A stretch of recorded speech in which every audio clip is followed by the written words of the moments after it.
വീണ വിജയന്റെ ഡയറി അങ്ങനെ നിർണായകമായിട്ട് മാറുകയാണ്. 8 ഇടങ്ങളിൽ ഇഡി റെയ്ഡ് നടത്തുകയാണ്. എന്താണ് കൂടുതൽ വിവരങ്ങൾ? ഇത്തവണയെങ്കിലും അറസ്റ്റിലേക്കൊക്കെ പോകുമോ, അതോ ഇത് ഈ പറഞ്ഞു നടക്കൽ മാത്രമേ ഉണ്ടാവുള്ളൂ? അല്ല, ഈ ഓണക്കാലം ഉം. പിണറായി സഖാവിനും കൂടെ നിൽക്കുന്ന സഖാക്കന്മാർക്കും വീണ കുഞ്ഞിനും കമലെടുത്തിക്കും ഒക്കെ ബുദ്ധിമുട്ട് നിറഞ്ഞ കാലമാകുമെന്ന് തന്നെയാണ് തോന്നുന്നത്, പ്രത്യേകിച്ചും മരുമോനിക്കയ്ക്ക്. കാരണം ഓണക്കാലം അപ്പൊ കഷ്ടകാലമോ? കഷ്ടകാലമാകുമെന്നാണ് തോന്നുന്നത്. കഷ്ടകാലമല്ല, ടെൻഷൻ കാലം എന്ന് പറയാം കേട്ടോ. കഷ്ടകാലം നമുക്ക് പറയാൻ പറ്റില്ല. നമ്മൾ മനസ്സിലാക്കുന്നത് കോഴിക്കോട് ഉൾപ്പെടെ 8 സ്ഥലങ്ങളിൽ ഇഡി റെയ്ഡ് നടത്തുന്നുണ്ട്. ഇഡിയുടെ സൗത്ത് ഇന്ത്യ ഇത് ഡയറക്ടർ ഇന്നലെ തന്നെ എത്തിയിരുന്നു. ഇന്ന് രാവിലെ കൃത്യം 8 മണിക്ക് എല്ലാ സ്ഥലങ്ങളും സൈമൾട്ടേനിയസ് ആയിട്ടാണല്ലോ അവർ തുടങ്ങുക. അപ്പൊ നമ്മൾ അറിയുന്നത് നന്ദുലാൽ എന്ന് പറഞ്ഞിട്ട് DTPC എന്ന് പറഞ്ഞൊരു കൊറിയർ സർവീസ് ഉണ്ട്. അവരുടെ ഡെസ്റ്റിനേഷൻ മാനേജറാണ്. കോഴിക്കോടുള്ള റിയാസിക്കയുടെ ഫ്രണ്ട് ആണെന്നും അറിയുന്നു. അവിടെ നടക്കുന്നുണ്ട്, റെയ്ഡ് നടക്കുന്നുണ്ട്. JJ റിട്രീറ്റ് എന്ന് പറയുന്ന ഒരു അപ്പാർട്ട്മെന്റ് സമുച്ചയത്തിലും റെയ്ഡ് നടക്കുന്നുണ്ട്. ഇവര് പറഞ്ഞു പരത്തുന്നുണ്ടായിരുന്നു, ഗോവിന്ദൻ മാഷ് ഉൾപ്പെടെ, ഇവിടെ വന്ന് അത് ചെയ്തിട്ട് എന്ത് നേടി, അല്ല എന്ത് കണ്ടുപിടിച്ചു എന്നൊക്കെ പറഞ്ഞിട്ട് ഞങ്ങളെല്ലാം പറഞ്ഞിട്ടുണ്ട്. ഇപ്പൊ ലേക്കർ ഇന്റർനാഷണൽ എന്ന് പറഞ്ഞിട്ട് ഒരു കമ്പനി നമ്മൾ നേരത്തെ ഇവിടെ ചർച്ച ചെയ്ത് തന്നെയാണ്. കോഴിക്കോടുള്ള ഒരു കമ്പനിയിൽ പാർട്ണർഷിപ്പ് ഉണ്ടെന്നുള്ള കാര്യം നമുക്കാർക്കും അറിയില്ലായിരുന്നു, അല്ലെ? ഇവര് അറിയില്ലായിരുന്നു. ഇവര് പറയുന്നതൊക്കെ ഞങ്ങൾ കൊടുത്തിട്ടുണ്ടായിരുന്നു. എന്തായാലും ആ കമ്പനി ഉൾപ്പെടെയുള്ള സ്ഥലങ്ങളിൽ റെയ്ഡ് നടക്കുന്നുണ്ട്. കുറ്റപത്രത്തിലേക്ക് നീങ്ങുന്നതിന് മുന്നോടിയായിട്ടാണ് നടക്കുന്നതെന്നാണ് പറയുന്നത്. കാരണം കുറ്റപത്രത്തിൽ യാതൊരു പിഴവുകളും പാടില്ല. പ്രത്യേകിച്ചും ഒരു മുഖ്യമന്ത്രിക്കെതിരെയല്ല, മുഖ്യമന്ത്രിയുടെ മകൾ ഉൾപ്പെടുന്ന ഒരു കേസ് ആകുമ്പോൾ അത് ഫുൾ പ്രൂഫ് ആയിരിക്കണം. മാത്രമല്ല ഒരു എക്സ് മിനിസ്റ്ററുടെ ഭാര്യ കൂടിയാണ്. ആ സാഹചര്യത്തില് മുൻ മുഖ്യമന്ത്രിയുടെ മകളുമാണ്. ആ സാഹചര്യത്തിൽ ഫുൾ പ്രൂഫ് ആയിട്ട് പോകണം. അപ്പൊ നമ്മളിങ്ങനെ ഇടയ്ക്ക് അയ്യോ ഇടി വിട്ടുപോയോ, പിന്നെ അതിനെ കുറിച്ച് കുറെ ട്രോള് വന്നു. ഒരു ആരംഭശൂരത്വം മാത്രം, ഇപ്പൊ ഒന്നുമില്ല, എന്തായി ഞങ്ങൾ പറഞ്ഞില്ലെന്നൊക്കെ ബഹളം വയ്ക്കുമ്പോഴേക്കും അടുത്ത ഇത് വരും. അങ്ങനെയാണ് അവര് നേരത്തെ അവരുടെ ബാങ്ക് അക്കൗണ്ട്സ് ഒക്കെ പരിശോധിച്ചു. അവിടെ നിന്നാണ് ഈ ലേക്കറിന്റെ കുറിച്ചുള്ള കാര്യങ്ങൾ കിട്ടിയത്. അപ്പൊ ഓരോ സ്ഥലത്തും പിന്നെ അതൊക്കെ പരിശോധിക്കണ്ടേ, അവർക്ക് കംപ്ലീറ്റ് ആയിട്ട് പരിശോധിക്കണം. ഒരാൾ പരിശോധിച്ചപ്പോൾ 2ഉം 3ഉം പേരടങ്ങുന്ന ടീം പരിശോധിച്ച് ഗ്രൂപ്പായിട്ട് പരിശോധിച്ചിട്ടൊക്കെയാണ് ഒരു തീരുമാനത്തിലെത്തുന്നത്. ഒരാളുടെ കണ്ണിൽപ്പെടാത്ത പല കാര്യങ്ങളും വേറൊരാളുടെ കണ്ണിൽ പെട്ടു, അല്ലെങ്കിൽ വേറൊരു ആംഗിളിൽ കൂടെ കാണാനായിട്ട് പറ്റും. ഒരാൾക്ക് തോന്നാത്ത കാര്യങ്ങളൊക്കെ പലതരത്തിലുള്ള ട്രെയിനിങ് കിട്ടുന്ന ആൾക്കാരാണ് ഒരുമിച്ചൊരു ടീമാവുന്നത്. അപ്പൊ അങ്ങനെയുള്ള സാഹചര്യത്തില് ശരിക്കും പറയുകയാണെങ്കിൽ ഇപ്പൊ കോഴിക്കോടും പരിസര പ്രദേശങ്ങളിലും അല്ലെങ്കിൽ എവിടേക്കാണ് ഇപ്പൊ ഇഡി റെയ്ഡ് നടത്തുന്നത്, അവിടെയുള്ള സഖാക്കന്മാരൊക്കെ വർദ്ധിത വീര്യരായിട്ട് ഇരിക്കുകയാണ് ഒരു ഫോൺ കോളിന് കാത്ത്. പക്ഷെ അവരുടെ മുമ്പിലുണ്ട് 25 പേര് ദിവസങ്ങളോളം ആഴ്ചകളോളം ഗോതമ്പുണ്ട, നമ്മൾ പഴയതിൽ പറയുന്നതാണ്, ഇപ്പൊ ഗോതമ്പുണ്ടല്ല, ചിക്കനും ചപ്പാത്തിയൊക്കെ കഴിച്ച് എന്തായാലും ഈ അഴികൾക്ക് പുറകിൽ കിടന്നു. അതുകൊണ്ട് വർദ്ധിത വീര്യത്തോടെ വീട്ടിൽ തന്നെ ഇരുന്ന് ഭാര്യയും കുഞ്ഞുങ്ങളെയും അമ്മയുടെ ഒക്കെ കൂടി ഇരിക്കണോ, ഓണം ഷോപ്പിങ്ങിന് പോകണോ, ഓണം ആഘോഷിക്കണോ, അതോ ഓണം ജയിലിൽ ആഘോഷിക്കണോ എന്നൊക്കെ ആലോചിച്ച് സഖാക്കന്മാരിയ്ക്കുകയാണ്. പക്ഷെ നമ്മൾ കാര്യത്തിലേക്ക് വരുമ്പോ ഇപ്പൊ പറഞ്ഞൊക്കെ തമാശയായിട്ടുള്ള കാര്യങ്ങളാണ്. റിയാസിനെയും കൂടെ ഈ ലൂപ്പിൽ വന്നിരിക്കുന്നു. റിയാസിന്റെ ഫ്രണ്ട്സ് ഈ ലൂപ്പിൽ വന്നിരിക്കുന്നു. ഓർക്കുന്നുണ്ടാവും, നമ്മൾ പറഞ്ഞ കാര്യം, ഒരു കറുത്ത ഇന്നോവ കാറിൽ, ഹൈക്രോസ് കാറിലാണ് ഇവര് വന്നത് ആദ്യം. അത് നമുക്ക് ആദ്യം ഈ പരിവാഹൻ സൈറ്റിൽ കയറി നോക്കിയപ്പോ ഒന്നും കിട്ടുന്നുണ്ടായിരുന്നില്ല, ഡീറ്റെയിൽസ് കിട്ടുന്നുണ്ടായിരുന്നില്ല. സംസാരത്തിൽ പറയുകയും ചെയ്യുന്നത് അതാണെങ്കിൽ ലോൺ പോലും എടുക്കാത്തൊരു കാറാണ്. പിന്നെ നമുക്കത് മനസ്സിലായി.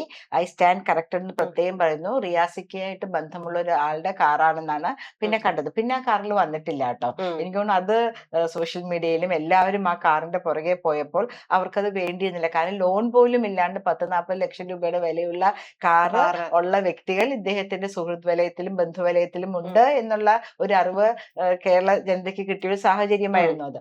അങ്ങനെ ഇരിക്കുകയാണ് പിന്നെ വന്നത്, തിരിച്ചു വിളിക്കാൻ വന്നത് ഒരു ടാക്സി കാറിലാണ്. അടുത്ത തവണ വന്നത് വേറൊരു ഡിഫറെന്റ് കാറിലാണ്. അതൊക്കെ നമ്മുടെ വിഷയമല്ല, വിഷയമാണ്. കാരണം ഇത്രയും വലിയൊരു ഔട്ട്റീച്ച് സിസ്റ്റം ശ്രീ പിണറായി വിജയന്റെ മകളാണ് എന്നുള്ള ഒരൊറ്റ കാരണത്താൽ, അല്ലെങ്കിൽ ശ്രീ പിണറായി വിജയന്റെ മരുമോന് ആണെന്നുള്ള ഒറ്റ കാരണത്താൽ ശ്രീ റിയാസിനും ഉണ്ട്.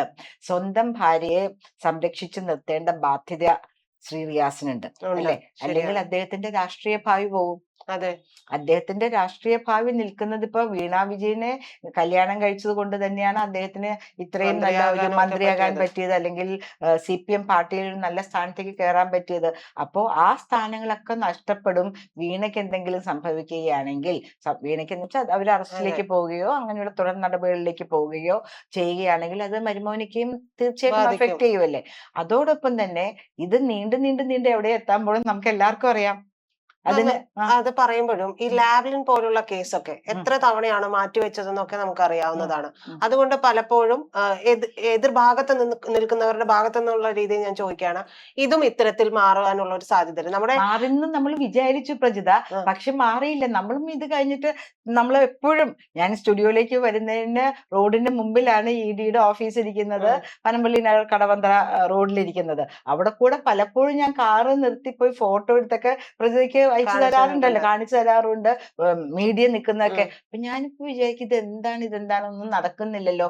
ഇവരും അങ്ങോട്ടേക്ക് ഈ നേരത്തെ ഉം, പറഞ്ഞ പോലെ ലാവ്ലിൻ കേസ് പോലെ അതിന്റെ മുകളിൽ കയറി നിന്ന് ഉറങ്ങിപ്പോയോ, മുകളിൽ വല്ല ഉരുളൻ കല്ല് വെച്ചോ ഫയലിന്റെ മുകളിൽ എന്നൊക്കെ ഉം. ഞാനും ആലോചിക്കാറുണ്ട്. എനിക്ക് വീട്ടിൽ പോകണമെങ്കിൽ ഇതിന് മുമ്പിൽ കൂടെ വേണം പോവാൻ. ആരെങ്കിലും ഉണ്ടോ, എന്തെങ്കിലും സംഭവിച്ചാലും ഞാനും എപ്പോഴും നോക്കാറാണ്.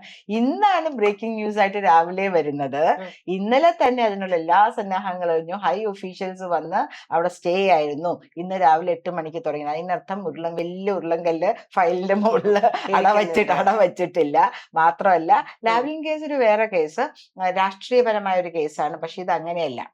സ്വന്തം അച്ഛന്റെ ഔദ്യോഗിക സ്ഥാനം ഉപയോഗിച്ച്. ഉപയോഗിച്ചുകൊണ്ട് സ്വന്തമായിട്ട് ഒരു ഉം, സ്ഥാപനം നടത്തി എന്നുള്ള പേര് പറഞ്ഞ് പൈസ മേടിക്കുകയാണ് ചെയ്തതല്ലേ. ഉം, വീണ മാറിയതിനു ശേഷം വന്ന അതായത് അവര് AMC കൊടുത്ത കമ്പനിക്ക് 3 ലക്ഷം രൂപയെ കൊടുക്കുന്നുള്ളൂ. പക്ഷെ ഉം. വീണയ്ക്ക് എത്ര കോടി രൂപയെ കൊടുത്തത്? വെറും സ്വന്തം ആപ്പിൾ ഫോണിൽ ഇരുന്നാണൊക്കെ ഇൻവോയ്സ് ടൈപ്പ് ചെയ്ത് കൊടുത്തിരുന്നത്. വളരെ സിമ്പിൾ ആണ്. ആപ്പിളൊക്കെ ഉണ്ട് കേട്ടോ. ഉം. നമ്മുടെ കയ്യിൽ ഇരിക്കുന്നത് മുന്തിരിങ്ങയോ എന്തെന്നാണെന്ന് നമുക്ക് പറയാൻ ഓറഞ്ച് ഒക്കെയാണ്. പക്ഷെ പുള്ളിക്കാരിയുടെ കയ്യിൽ ആപ്പിൾ അതിരുന്നോട്ടെ, നമുക്ക് കുഴപ്പമൊന്നുമില്ല കേട്ടോ. അതിനൊന്നും നമുക്കൊന്നും പറയാനില്ല. നമുക്ക് പക്ഷെ പറയാനില്ല, എന്തിനീ അവർക്ക് ആസ്തിയുണ്ട്. ഇത്തരത്തിൽ പക്ഷെ ഇങ്ങനെ ഒരു സാഹചര്യത്തിൽ സ്വന്തം ജനങ്ങളെ വിറ്റിട്ടാണെന്ന് പറയണം. കരിമണൽ എന്ന് പറയുകയാണെങ്കിൽ ഒരു ധാതുവാണ്, പല കാര്യങ്ങൾക്കും ഉപയോഗിക്കേണ്ട വസ്തുവാണ്. പിണറായി സഖാവ് ഉം, അവിടെ മുഖ്യമന്ത്രിയായിട്ടിരിക്കുമ്പോൾ അദ്ദേഹത്തിന്റെ പൊതു ഉടമസ്ഥതയിൽ വരുന്ന സ്ഥാപനം KSIDC അല്ലെ, ഉം, KSIDCയില് ധാരാളം ഓഹരിയുള്ള ഒരു കമ്പനിയുടെ ചീഫ് അദ്ദേഹമാണ്. ഉം, അങ്ങനെ ഉള്ള ഈ KSIDCക്ക് ഇതിലുമുണ്ട്, കരിമണൽ കട്ടയുടെ കമ്പനിയിലും ഓഹരിയുണ്ട്. ഉം. അങ്ങനെയാണ് ഇതില് കോൺഫ്ലിക്ട് ഓഫ്, അല്ലെങ്കിൽ കോൺഫ്ലിക്ട് അല്ല, ഇൻട്രസ്റ്റ് വരുന്നത്. അതെ. അപ്പൊ ഇദ്ദേഹത്തിന് താല്പര്യമുണ്ട്. അദ്ദേഹം കരിമണൽ കർത്ത പറയുകയും ചെയ്തിട്ടുണ്ടല്ലോ, അദ്ദേഹത്തിന്റെ ഒരു ഉം. നല്ല മനസ്സിന് വേണ്ടി, അല്ലെങ്കിൽ ഞങ്ങളോടൊപ്പം സഹകരിച്ച് പ്രവർത്തിക്കാൻ വേണ്ടി ഞങ്ങളുടെ ഇത്രയും പറഞ്ഞിട്ടില്ല, ഞാനതിങ്ങനെ അതെ, അതെ, എക്സ്പ്ലെയിൻ അതെ. ചെയ്ത് സാഹിത്യപരമായി പറഞ്ഞു എന്നേ ഉള്ളൂ. അദ്ദേഹത്തിന് വേണ്ടിയിട്ടാണ് മകൾക്ക് ഈ കാര്യങ്ങൾ കൊടുത്തതെന്ന് പറഞ്ഞു. ചെയ്തതെന്ന് പറഞ്ഞിട്ടുള്ള കാര്യമാണ്. അപ്പൊ ഇനിയിപ്പോ കട്ട വെയിറ്റിംഗിലാണ് കേരളം. അതെ. 8 സ്ഥലത്ത് റെയ്ഡ് ഇന്ന് നടക്കുമോ, അത് കണ്ടിന്യൂ ചെയ്ത് രാത്രിയോളം പോകുമോ? ഉം, പിന്നെ നേരത്തെ പിണറായി സഖാവ് പറഞ്ഞ പോലെ മൂത്രമൊഴിക്കാൻ, പിണറായി സഖാവ് പറഞ്ഞില്ല, എന്നെ ഉം, തിരിഞ്ഞുപോലും നോക്കിയില്ല എന്നാണ് പറഞ്ഞത്. ഉം, പക്ഷെ അദ്ദേഹത്തിന്റെ കൂടെയുള്ള ഡ്രിൽ ഉം, മാസ്റ്റർ ഉൾപ്പെടെയുള്ളവർ ഉം, പറഞ്ഞത് 9 മണിക്കൂറോളം ഉം, അദ്ദേഹത്തെ അനങ്ങാനും പിടിക്കാനും സമ്മതിക്കാണ്ടിട്ടിന്ന്. ഉം. അങ്ങനെയൊക്കെ ഇതിലൊന്നും യങ്സ്റ്റേഴ്സ് ഒക്കെയാണ്. അപ്പൊ അതുകൊണ്ട് എന്താണ് ആ അവര് കംപ്ലൈന്റ് മര്യാദ ഒന്നും വരില്ല. എന്തായാലും കാണിക്കും. എന്ത് അല്ല, എന്താ പ്രജിത ഇത്രയും പറയുന്നേ? മുതിർന്ന ഒരു രാഷ്ട്രീയ നേതാവാണ്. ഇവര് ഈ പറയുന്നത് പോലെ മൂത്രം ഒഴിക്കാൻ പോലും സമ്മതിച്ചില്ല എന്നൊക്കെ പറയുന്നത്. അത് അവരുടെ ഒരു ഇതിൽ ആൾക്കാർക്ക്, സാധാരണ നാട്ടിൻപുറത്തുകാർ ഇതൊക്കെ പ്രത്യേകിച്ചും CPM ബ്ലഡുള്ള ആൾക്കാർ ഇത് കേട്ട് ആവേശപ്പെടുക, എന്ത് ഞങ്ങളുടെ സഖാവിനെ മൂത്രമൊഴിക്കാൻ പോലും വിട്ടില്ല, എന്നാ ഞങ്ങൾ കാണിച്ചു കൊടുക്കാം എന്ന് പറഞ്ഞ് അവർ ചാടി പുറപ്പെടും. പക്ഷെ അതൊന്നുമല്ല, ഉം. ഇത് ശരിക്കും തന്നെ നല്ലോണം വല നെയ്ത് എടുത്ത് ഒരു ചെറിയ നത്തോലി, ഉം. നത്തോലി ചെറിയ അല്ല, മീനല്ലാന്ന് അല്ല, ഒരിക്കലും അല്ല. ഞാൻ പറഞ്ഞ ചെറിയ കിളിമീനോ ഉം. പൂമീനോ പോലും ഇടപെടാൻ പറ്റാത്ത പോലെ ടൈറ്റായിട്ട് വല നെയ്ത് നെയ്തുകൊണ്ടിരിക്കുകയാണ്. എടുത്താണ് ഓരോ പ്രാവശ്യം വല വിരിക്കുന്നത്. ആ വലയിൽ കുടുങ്ങുന്ന മീനുകളെ കുറിച്ച് സമഗ്രമായി പഠിച്ച് ഉം. അന്വേഷിച്ചിട്ടാണ് അടുത്ത വല വിരിക്കുന്നത്. അതെ. അപ്പോ ഓണം കഴിയുന്നതോടുകൂടെ ഈ കേസില്, വീണ വിജയന്റെ കേസില്, വീണ ടി ഉൾപ്പെട്ടിട്ടുള്ള ആ കേസിന് ഒരു തീരുമാനമാകും. അതിന്റെ കുറ്റപത്രം സമർപ്പിക്കും. അതുകൊണ്ട് തന്നെയാണ് ഉം. അത്തം 10 നാളുകളിൽ ED ഇവിടെ വന്ന് വേണ്ട കാര്യങ്ങൾ മുന്നോട്ട് നീക്കുന്നത്.